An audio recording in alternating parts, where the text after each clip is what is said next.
Today I'm going to say something that may upset some people, and I've made peace with that, because truth has never been comfortable.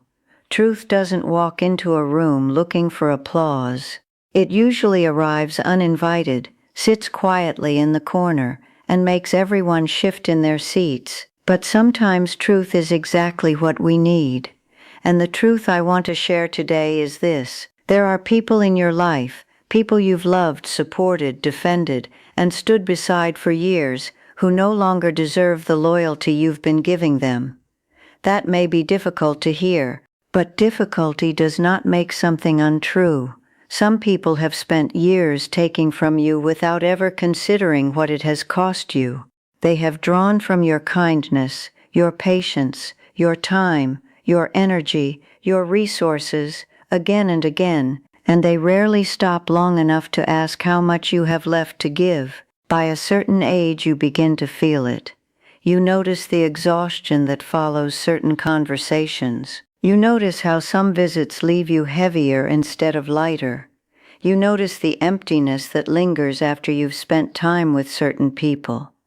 That feeling is not simply getting older. It is not weakness. It is not something you're imagining.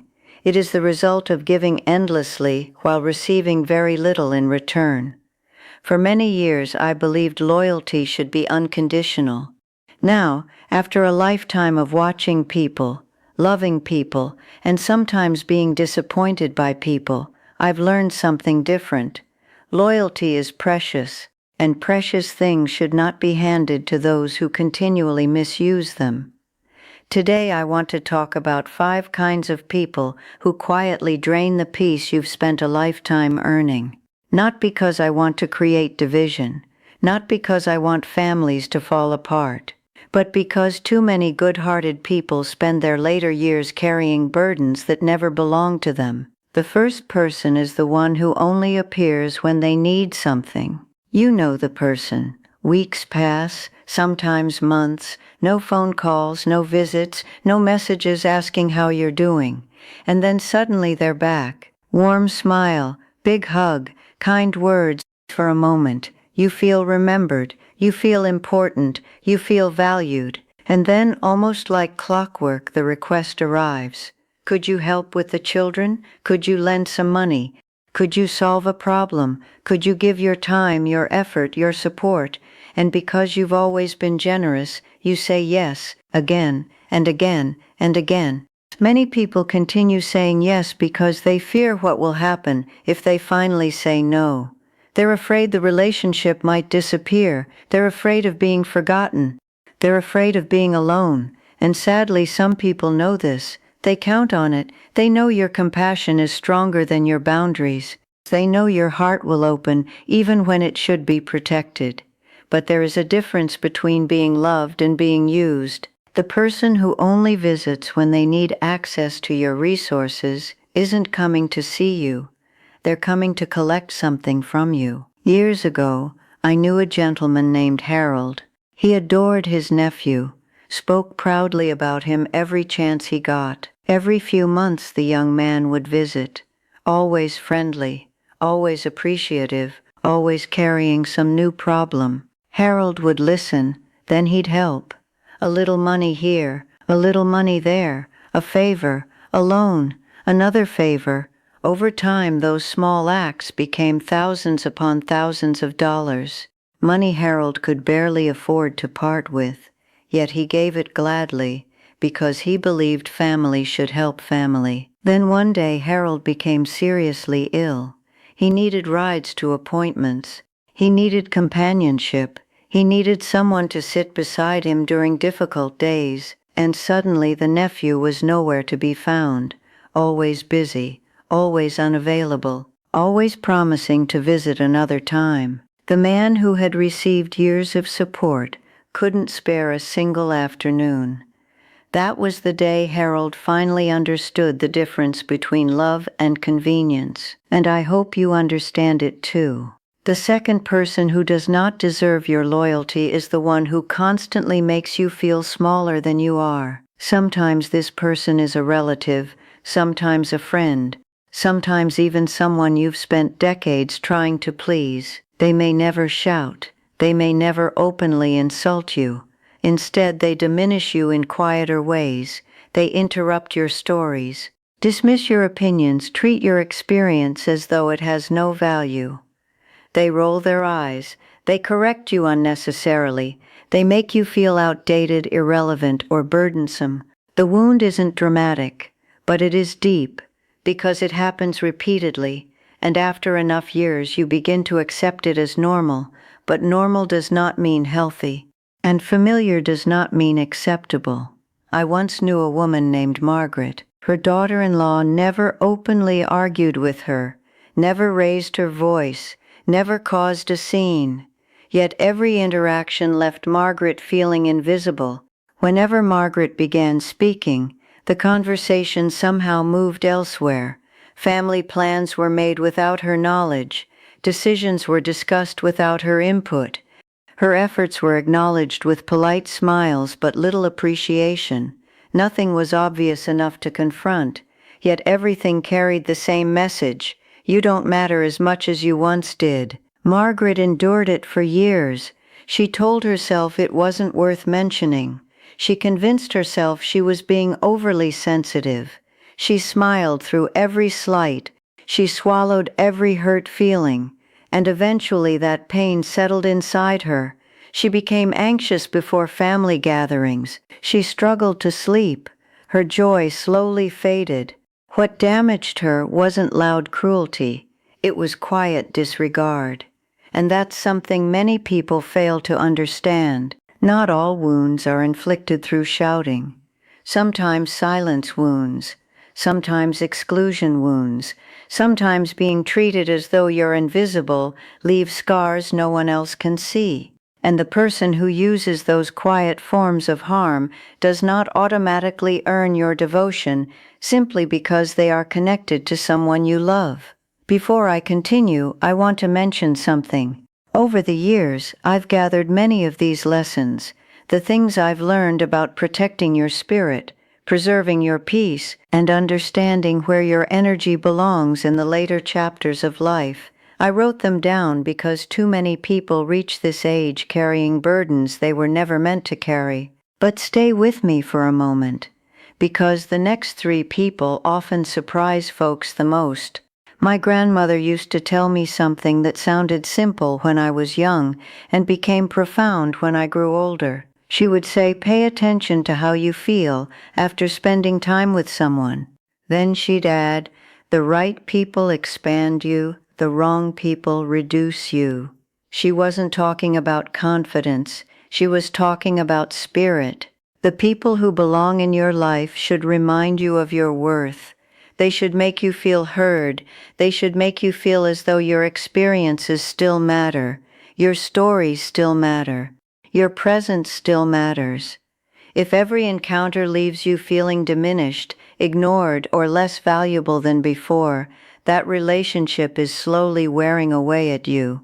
Life has already weathered you enough. You do not need additional storms coming from people who claim to care about you. Grandmother had another saying I carried for years before I finally understood it. You cannot purchase respect with extra kindness. Yet many of us spend decades trying. We believe that if we're patient enough, generous enough, forgiving enough, eventually someone will recognize our value. Sometimes they don't. Not because we failed, because they already decided how they would treat us. You can influence someone's first impression. You cannot force someone to honor what they refuse to see. At some point, the answer is not trying harder. The answer is standing farther away. Distance can be painful, but so can staying where you're constantly diminished. The third person who does not deserve your loyalty is the one who never truly asks how you're doing. I'm not talking about the casual greeting people toss into a conversation while looking elsewhere. I'm talking about genuine curiosity, the kind that pauses, the kind that listens, the kind that waits for the honest answer. Some people never ask because they are only interested in the version of you that asks for nothing, the cheerful version, the convenient version, the version that doesn't require their attention or emotional effort. And as long as you keep playing that role, they will happily accept it. I once knew a gentleman named Frank. For over 4 decades, he shared life with a friend he considered family. They celebrated victories together, supported each other through losses, watched their children grow, shared countless memories. Then age arrived, health challenges followed, and little by little, the friendship changed. The phone rang less often, visits became rare, conversations grew shorter. Eventually, silence settled where connection once lived. Frank defended his friend for years. He's busy, he's tired, he's dealing with his own troubles. But sometimes the simplest explanation is the correct one. His friend didn't want to witness decline. He didn't want reminders that time comes for everyone. So instead of facing that discomfort, he slowly drifted away. No argument, no explanation, just absence, and Frank was left carrying decades of loyalty alone. Think about someone in your own life. When was the last time they reached out with no purpose beyond wanting to hear your voice? No request, no favor, just genuine care. If that answer is difficult to remember, perhaps that tells you more than you wanted to know. A healthy relationship should not feel like a one-person performance. The fourth person who does not deserve your loyalty is the one who keeps you nearby for appearances. You know the type. They include you in photographs but not in their lives. They mention you publicly but rarely make time for you privately. They celebrate your existence when others are watching and forget you when nobody is. These people often enjoy the image of connection more than the reality of it. They want to be seen as devoted, seen as caring, seen as family-oriented, but genuine relationships require effort, and effort is what they're unwilling to invest. I remember a woman telling me something that stayed with me. She said, "Sometimes I feel like I'm either free childcare or a decoration." That sentence carried years of hurt. She loved her family deeply, yet most interactions revolved around what she could provide. When she wasn't needed, she often felt forgotten.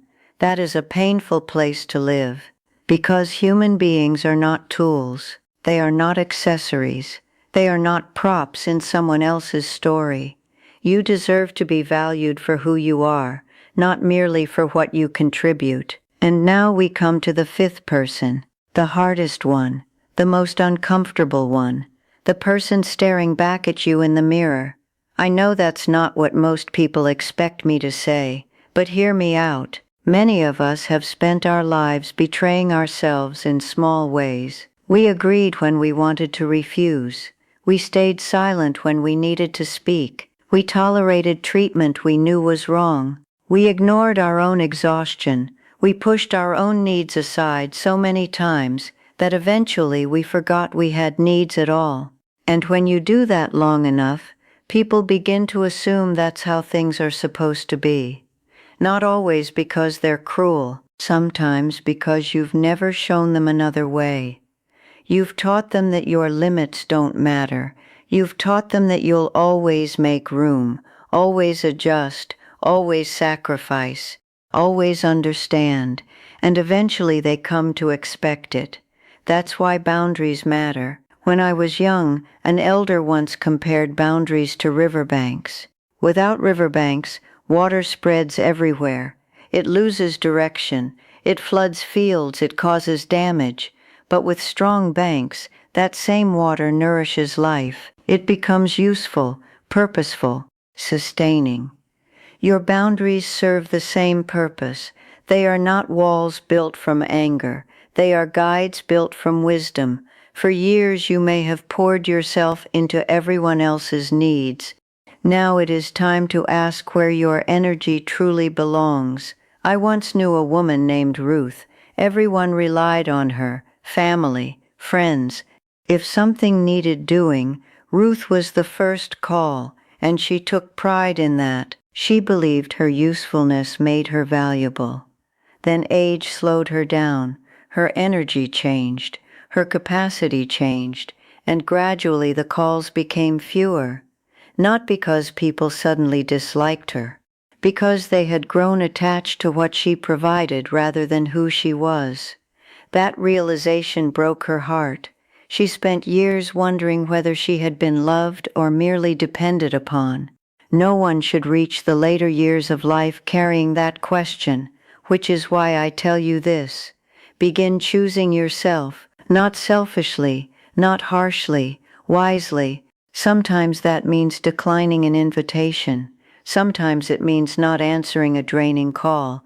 Sometimes it means saying, I can't do that, and stopping there. No lengthy explanation. No guilt. No apology. Just a simple, respectful answer. No. That small word has protected more peace than almost any other. After a lifetime of putting others first, you have earned the right to use it. Use it gently. Use it thoughtfully. But use it. Because every time you protect your energy from someone who continually takes it, you honor yourself. And perhaps no one deserves your loyalty more than the person who has been waiting your entire life to receive it, you. Many years ago, my grandfather told me something I didn't appreciate until old age. He said, loyalty is like a hearth fire. Shared with the right people, it keeps everyone warm. Given carelessly, it can burn down everything you've built. There is wisdom in that. Your loyalty is valuable. Your time is valuable. Your attention is valuable. Your remaining years are valuable.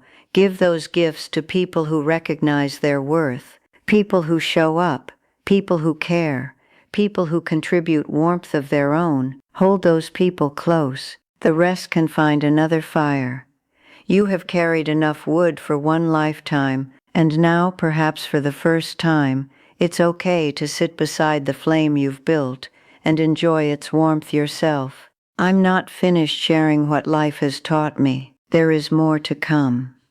But for today, I want you to think carefully about these 5 people, and most importantly, think about which one you've been giving the most power.